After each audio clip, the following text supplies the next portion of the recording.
खड़े होने की जरूरत नहीं, बैठो यार। स्वामी जी नहीं, हाय ऐसे बोलो, हाय। अब प्रश्न भूल गए। हाँ, अनुमति क्या जरूरत है सखा, मेरी जरूरत है ऐसे बोलो। हटकर भी कुछ सामाजिक जीवन में या जिस वर्तमान में हम जी रहे हैं गवर्नमेंट जॉब में हमारे एक समस्या है पेंशन धारकों की। 2004 से पेंशन कुछ लोगों की बंद कर दी गई है, इसलिए काफ़ी संख्या में कर्मचारी तमाम तरह के आंदोलन भी कर चुके, तमाम तरीके के अपने समूह बना के सब कुछ कर चुके। गवर्नमेंट की मंशा भी समझ में नहीं आती, इसका आप अपने ज्ञान का प्रकाश डालें। मैं अपने ज्ञान का प्रकाश डालूंगा तो सिर्फ एक ही चाहूँगा, सिक्योरिटी बॉर्न इनसिक्योरिटी। हर सुरक्षा से असुरक्षा का जन्म होता है। सरकार के दिए गए जो आपकी जॉब्स और ये सब हैं, इनमें वादे हैं सिक्योरिटी के, आपके बुढ़ापे की सिक्योरिटी के, लेकिन वो वादे अचानक छीन लिए गए और आप में इनसिक्योरिटी पैदा हो गई। वो वादे छीन लिए गए और इनसिक्योरिटी पैदा हो गई। लेकिन सच बात यह है कि किसी भी इंसान को सरकारी जॉब की तलाश करने की बजाय समाज में कुछ ऐसे काम करने की सोचनी चाहिए जिसमें एक दो लोगों को वो एम्प्लॉय रख सके। बिजनेस सोचना चाहिए, कुछ और चीज़ सोचनी चाहिए। सरकारी नौकरी की मांग बंद करो। मैं अपने बारे में एक घटना बता रहा हूँ। अरे मैं कुछ सुनो तो, करंट और वो सब छोड़ दो। मैं अपने जीवन की एक घटना बता रहा हूँ।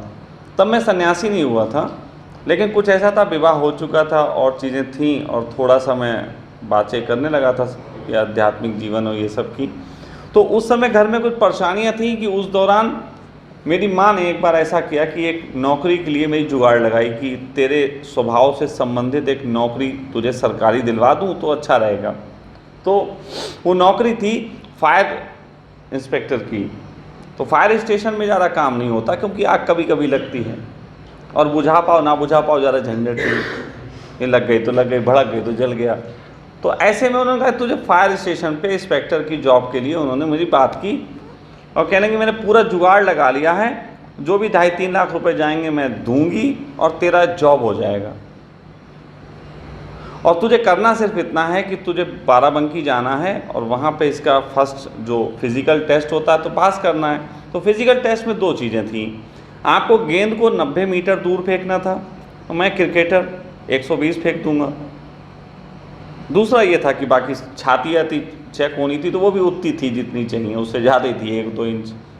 तो कुल मिला के मेरी माँ ने मुझे कहा कि चला जाओ। स्वामी जी मैं गया, मैंने कहा चले यार इंस्पेक्टर अच्छा है, सरकारी जॉब, रुपया मिलेगा 20-25 हज़ार रुपये, अच्छा है।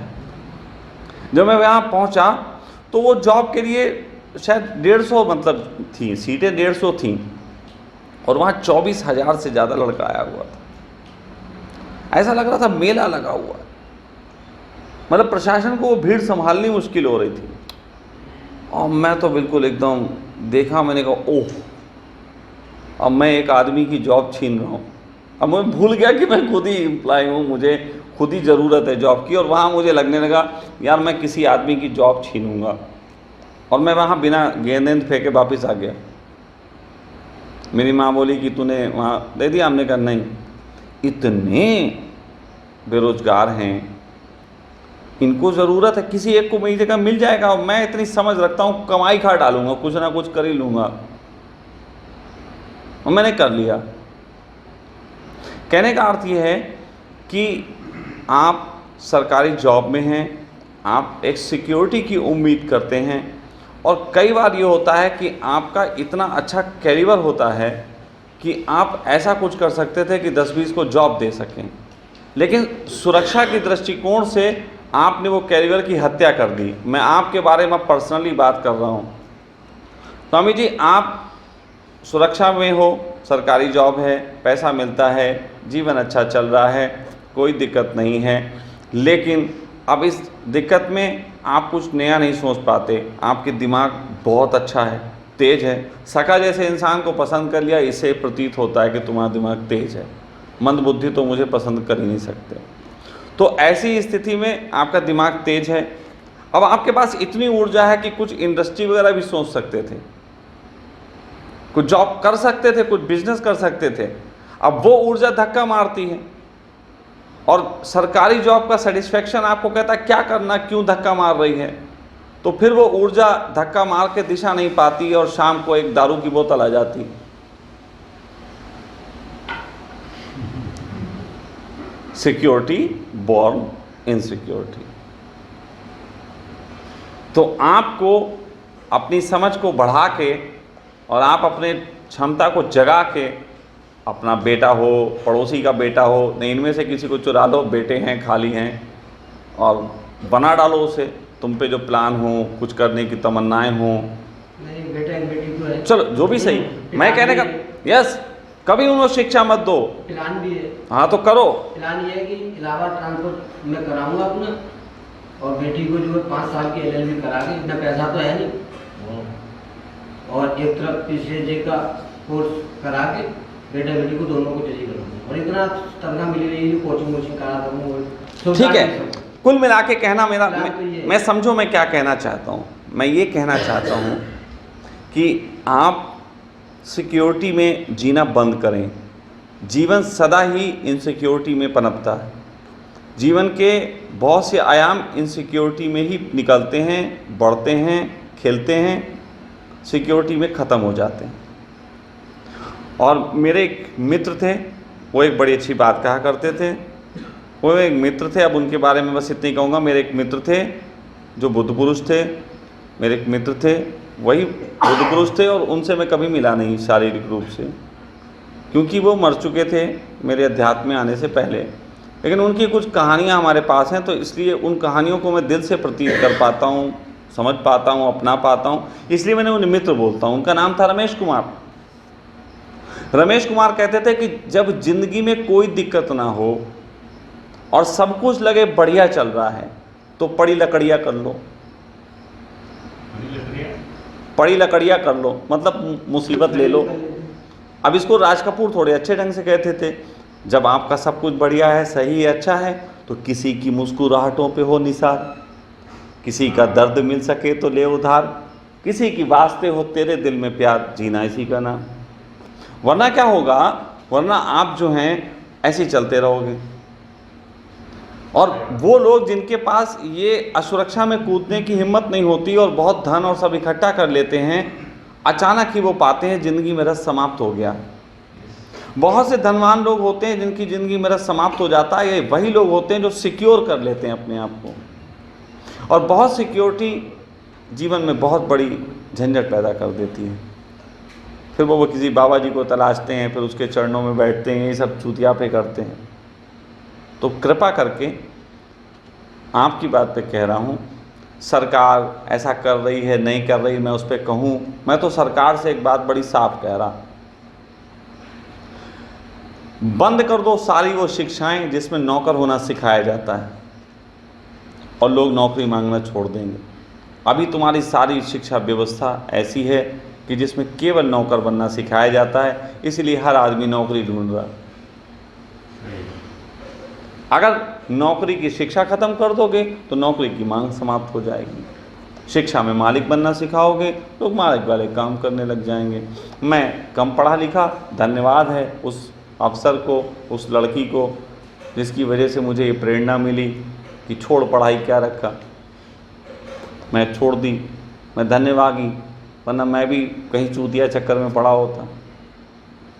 तो कुल मिला के, हाँ, कुल मिला के आपको किसी प्रकार की सरकार ये छीन रही, अच्छा कर रही है, मैं तो बोला अच्छा कर रही है, सुरक्षा छीन ले रही तुम्हारी, ये सुरक्षा छीन ले रही है तो अच्छा कर रही है। लेकिन एक तरफ से सुरक्षा आपको दे भी रही है, वो आपके हाथ में दे रही है कि आप उसको सुरक्षा बनाओ कि असुरक्षा बनाओ, उसकी आपने जिक्र नहीं किया। जैसे कि वो आपको वो नहीं देगी, पेंशन नहीं देगी, लेकिन सैलरी तो ज़्यादा दे रही है, आपके हाथ में उनने पहले ही पैसा कुछ ज़्यादा दे रही है, आप सेव करो। हमारे स्वामी जी थे, उनकी एक बात बताता हूँ। हमारे स्वामी जी थे, वो सरकारी जॉब में थे। जब मैं उनसे मिला था तो उस समय उनकी 10,800 रुपये सैलरी थी। वो उसमें दूरदर्शन केंद्र में इंजीनियर थे। 10,800 रुपये सैलरी थी। और वो केवल 5,000 रुपये लेते थे घर खर्चे के लिए, 5,800 उनका फंड जमा होता था। और उन्होंने बहुत छोटी नौकरी में बहुत बड़ा फंड बनाया।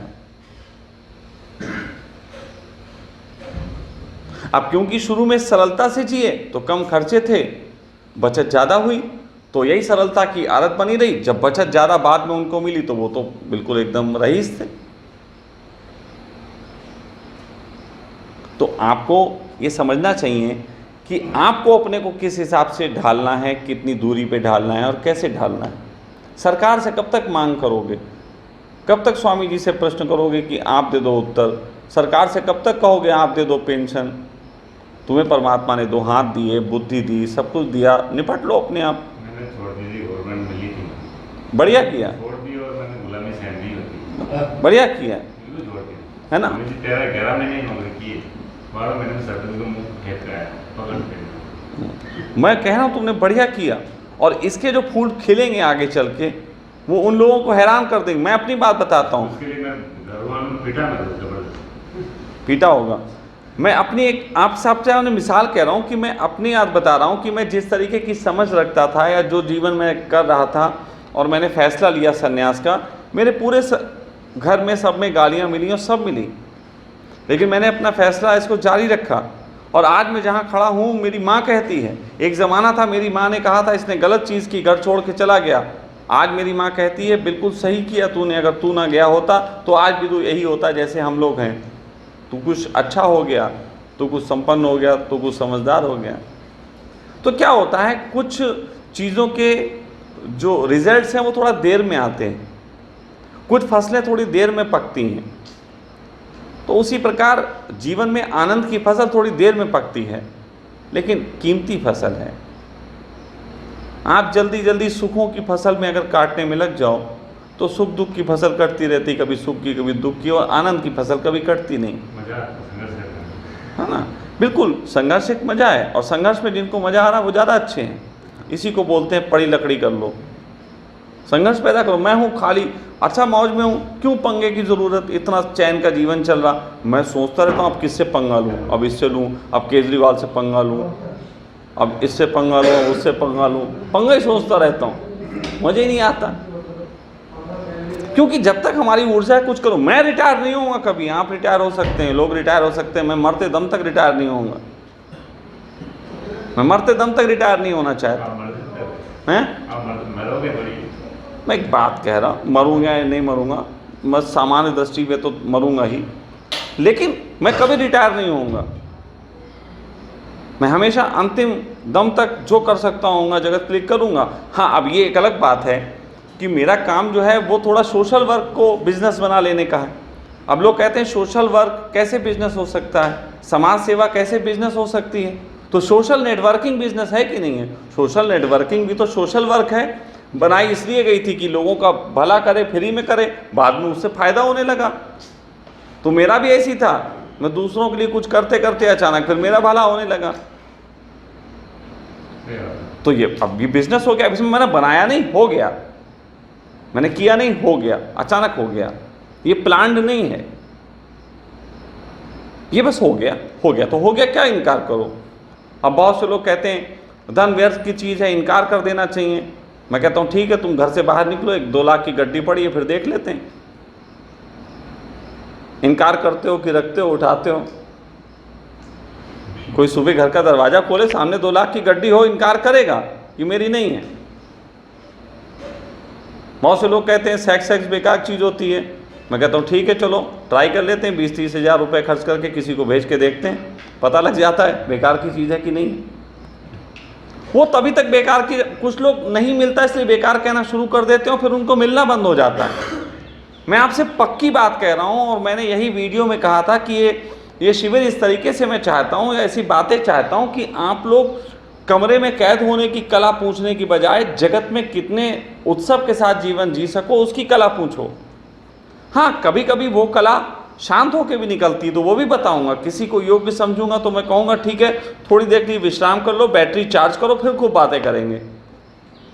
शुरू में उसकी बैटरी को चार्ज की ज़रूरत है तो मैं उसको विश्रांति की भी सलाह दे सकता हूँ, लेकिन अंत में यही कहूँगा कि अपनी गंगा को बहने देना, सागर से मिलने देना, जीवन को जियो। शरीर है तो उत्सव मनाओ, हर तरीके का उत्सव मनाओ। किस चीज़ को छोड़ना है? छोड़ना एक अलग चीज़ है। छोड़ने का सिर्फ इतना ही अर्थ होता है कि मैंने इसको पकड़ा नहीं है। पकड़ छोड़नी है, कोई चीज़ नहीं छोड़नी, पकड़। जो अब वही बात, लोगों को पकड़ है। अब वो आप यहाँ आ गए, अब किसी को पकड़ है, जैसे इनकी ये यहाँ आ गए, अब इनकी पत्नी को पकड़ है, अब वो फ़ोन करेंगे, तुम क्या कर रहे हो? अच्छा, दारू पी नहीं पी? गुरुजी ने तुम्हें बताया नहीं बताया? मेरी बात वो मैं मानी नहीं मानी? अब वो पकड़ है, इतनी दूर से पकड़ा हुआ। वो तो सब नाटक के रूप में झेल लेता हूँ। आप समझो बे, एक बात समझो, मैं एक एग्जाम्पल, मैं आपकी नहीं सबकी बात कर रहा हूँ। हम सब ऐसे, जैसे कि अभी आपसे कोई पूछे क्या नाम है तुम्हारा, तो तुम पूरा बताओगे, अपनी कास्ट के साथ बता देते हो कि मैं फला गुप्ता, मैं फला सिंह। भाई नाम पूछा, तुम्हारी कास्ट थोड़ी ना पूछी। तुम जंगल भी जाओ तो तुम हिंदू, मुस्लिम, गुप्ता, बनिया, ये कुछ ना कुछ बसे ही रहते हो। इसे छोड़ना है, इसे छोड़ना है। उस चीज़ को नहीं छोड़ना कि आप घर छोड़ दिया। घर की पकड़ छोड़नी, मकान छोड़ने को छोड़ना नहीं कहते, घर छोड़ने को छोड़ना कहते हैं। मकान में रहो और चिपके ना रहो। अब लोग कहेंगे एक तरफ आप कह रहे हो जीवन का उत्सव लो, दूसरी तरफ कह रहे हो आप इस चीज़ को। मैं कहता हूँ कि पूरा उत्सव ही तभी ले पाओगे जब इस ढंग के हो जाओगे। आध्यात्मिक व्यक्ति इस जगत का पूरा आनंद ले सकता है और कोई ले नहीं सकता। लोग अक्सर मुझसे कहते हैं आप त्यागी हो, मैं कहता हूँ गलत बात है, मैं भोगी। तुम हो त्यागी, हम तो भोग रहे हैं। हमें भोगने में हर चीज़ को आनंद है। और भोगने का मतलब क्या है? अब पानी पी लिया तो पानी की याद खत्म हो गई, ये है भोग। अब तुम पी भी नहीं रहे हो, याद भी आ रही, पी भी नहीं रहे हो, याद भी आ रही, तो तुम हो त्यागी, तुम त्याग रहे हो। मैं तो जो कर रहा हूं कर लेता हूं, और जब जो विचार है अगर आप उसको कर लो तो फिर उसकी कोई याद की जरूरत ही नहीं रह जाती। तो इसलिए जीवन के उत्सव को मनाओ। जैसे मैंने स्वामी जी से कहा कि ये अच्छी बात है, वर्तमान में बैटरी चार्जिंग मांग रही हो तो उसके तहत शैल में चले जाओ, लेकिन ये सोच के कि अब बस मैं यही जीऊँगा, ये टारगेट बना लिया कि इसी से, तो फिर गड़बड़ हो जाएगी। टारगेट मत बनाओ, वर्तमान में वो ज़रूरत है तो वो कर ले रहा, पता नहीं भविष्य क्या होगा। मैं अपनी बेटी की एक कई बार मिसाल देता हूँ। बड़ी बेटी हमारी हाई स्कूल में पढ़ती थी, तो एक बार मैं उससे बात कर रहा था। मैंने कहा बेटा तुम क्या होना चाहते हो? तो उसने कहा मैं टीचर होना चाहती हूँ। वो 4th से कह रही, मतलब 4th में थी तब से वो कहती, 4 साल की थी तब से वो कहती थी मुझे टीचर होना, टीचर होना, टीचर। और वो 10वें में आ गई थी और टीचर की तरफ ही बढ़ रही थी। तो मैंने उससे कहा, मैंने कहा बेटा अगर तुम्हें टीचर होना है, अगर तुम्हें पढ़ाने का आनंद है, अब देखो ना मैं अपनी ज्ञान की बातें कर रहा, जैसे आप लोग अपना होता है ना ज्ञान, तो मैं अपने उसे ज्ञान की बातें बता रहा। मैंने कहा देखो बेटा अगर तुम्हें टीचर बनना है तो तुम पढ़ा के आनंद दो, जाओ गरीब बच्चों को पढ़ाओ। मैं तुम्हें अभी से कहता हूँ अभी से शुरू कर दो।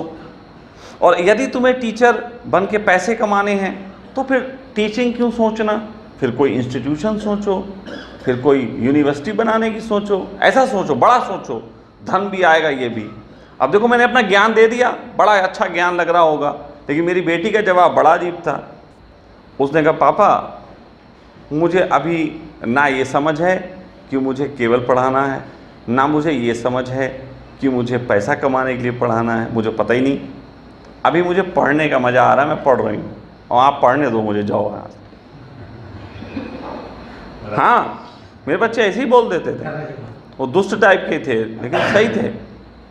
अभी मुझे पढ़ना, मैंने कहा सॉरी पढ़ो भाई तुम, हम जा रहे हैं। सही बात है। तो वर्तमान में ज़रूरत है, मैं इसलिए ये कर्म करता हूँ, लेकिन वर्तमान में ये ज़रूरत है, इससे भविष्य में ये कर्म आएंगे, ये फल आएंगे। अगर इसलिए मैं करता हूँ तो निश्चित जानो दुख आएंगे। वर्तमान में ज़रूरत है तो रेस्ट कर लो, वर्तमान में ज़रूरत है तो छोड़ दो घर अगर छोड़ना हो, वर्तमान में जो करना हो कर दो, लेकिन उससे उम्मीदें मत लगाओ कि इससे मैं ऐसा करके भविष्य निर्मित करूँगा। फिर वो जो होगा वो हो जाने दो। और अगर उम्मीद ही लगानी है तो बढ़िया लगाओ। अगर कोई कहता है उम्मीद लगानी है फकीरी की, तो मैं कहता हूं सम्राट की उम्मीद लगाओ। अब उम्मीद ही लगा रहे हो तो भाई उम्मीद लगानी, सम्राट की उम्मीद लगाओ। मुझसे बोले आपके पास एक अवसर है, मांगो, क्या मांगना है? भाई एक अवसर है, मांगो। तो सामान्य पुरानी कहानी है कि ये भगवान प्रकट हुए, उन्होंने कहा मांगो एक वरदान, क्या मांगते हो? उन्होंने कहा 1 करोड़ मांगे, 2 करोड़ मांगे, 5 करोड़ मांगे, 10 करोड़ मांगे। लग गए उसमें सोचने में, चिंतन में। भगवान ने कहा टाइम अप, 30 सेकंड हो गए। ख़त्म। अब मांग भी नहीं पाए। या मान लो किसी ने मांग लिया 50 करोड़, तो एक दिन समाप्त हो जाएगा, 100 करोड़ समाप्त हो जाएगा। लेकिन वो मेरे जैसा चालू होगा कोई, उसने कहा आप मेरे पास रह जाओ। फिर क्या मांगो? ने कहा आप मेरे पास रह जाओ। भगवान ने ये फंसा दिया इसने। अब वरदान तो कुछ भी मांग सकते हैं, उन्हीं को मांग लो। लेकिन अगर अब आदमी की स्थिति कैसी, पैसे की दिक्कत चल रही हो घर में, और मैं ये कहानी सुनाऊं कि भगवान से क्या मांगोगे, तो आदमी सोचेगा धन मांग लें।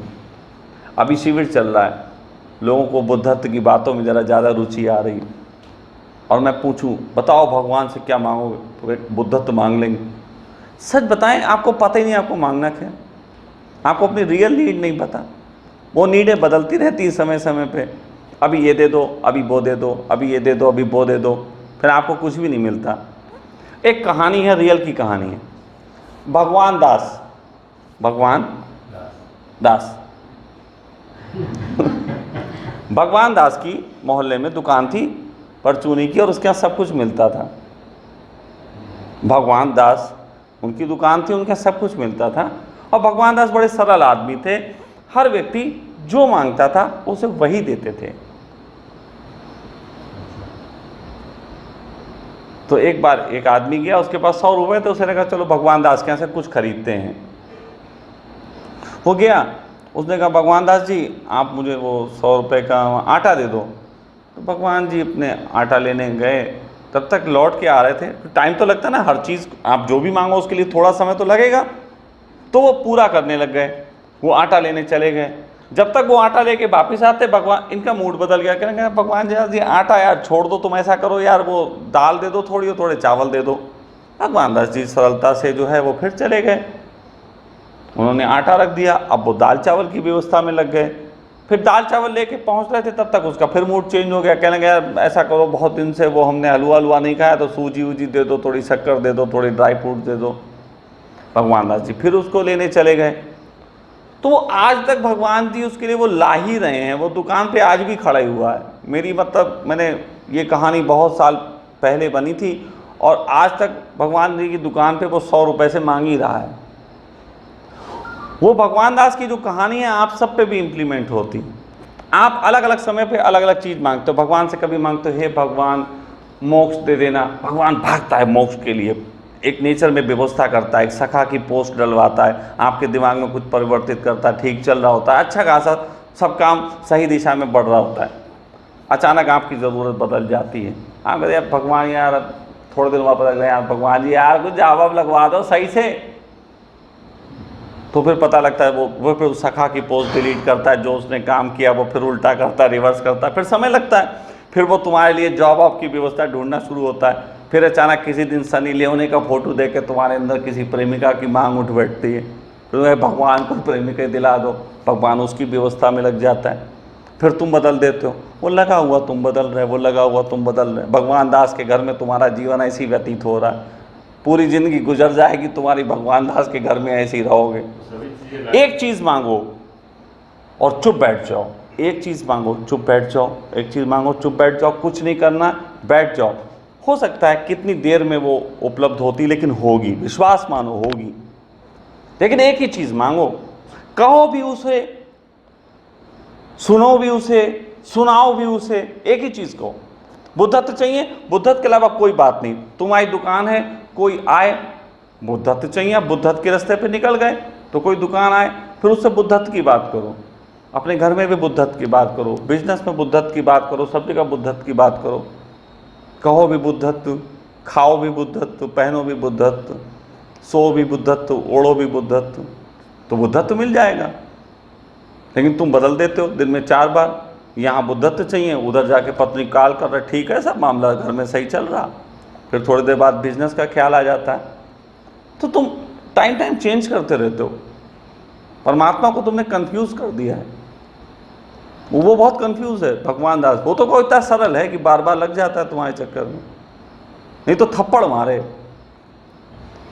मतलब मेरा मन करता है इस तरीके का कि एक AI को जो है यूज़ करते हुए एक मंदिर का आविष्कार किया जाए और उस मंदिर में एक मूर्ति बनाई जाए, उसके सामने जाके आदमी कहेगा कि मुझे क्या मांगना, और हर हफ्ते जाके उसको कहना है। तो एक आप कहेगा हे भगवान जी मुझे मोक्ष दे दो, तो वो AI उसका रिकॉर्ड कर लेगी सब कि इसने मोक्ष मांगा था, ये आदमी आया था इतने दिन, ये वो सब।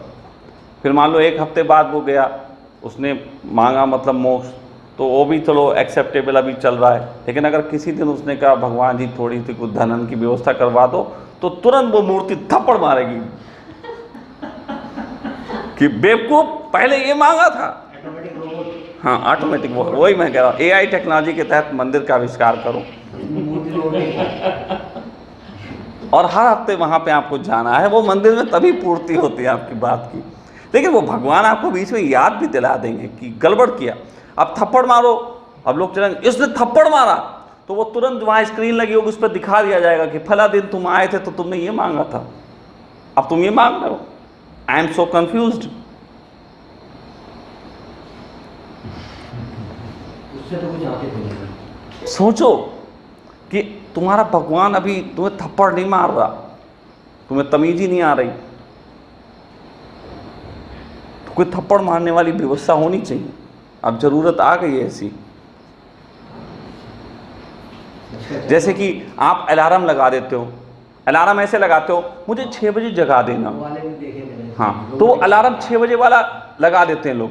अब जब 6 बजे वो मतलब बजता है तो उसे बंद कर देते हैं, अरे छोड़ो यार कौन उठे। अलार्म का मूड खराब होता होगा, ये क्या कर रहा। तो एक आदमी ने नए टाइप का अलार्म बनाया, वो वही बात है जो मैं कह रहा हूँ। उस अलार्म में पंखा लगा हुआ, जैसे वो नहीं फिरकी से उड़ाते थे वो वाला पंखा, वही सेम बात है। तो ऐसे उसमें पंखा लगा हुआ है। आपने अलार्म लगाया 6 बजे का, तो जैसे ही अलार्म बजेगा वो पंखा निकल के एकदम उड़ जाएगा, कमरे में कहीं गिर जाएगा। अब वो अलार्म इतनी तेज बोलेगा तुम उसे बंद नहीं कर सकते, उसका कोई बटन नहीं है, वो तभी बंद होगा जब उसमें पंखा फिर लगाओ। अब पंखा ढूंढो उठाओ कहाँ पड़ा है, तो जब लगाओगे आँख खुल जाएगी, फिर तुम दोबारा नहीं सोओगे।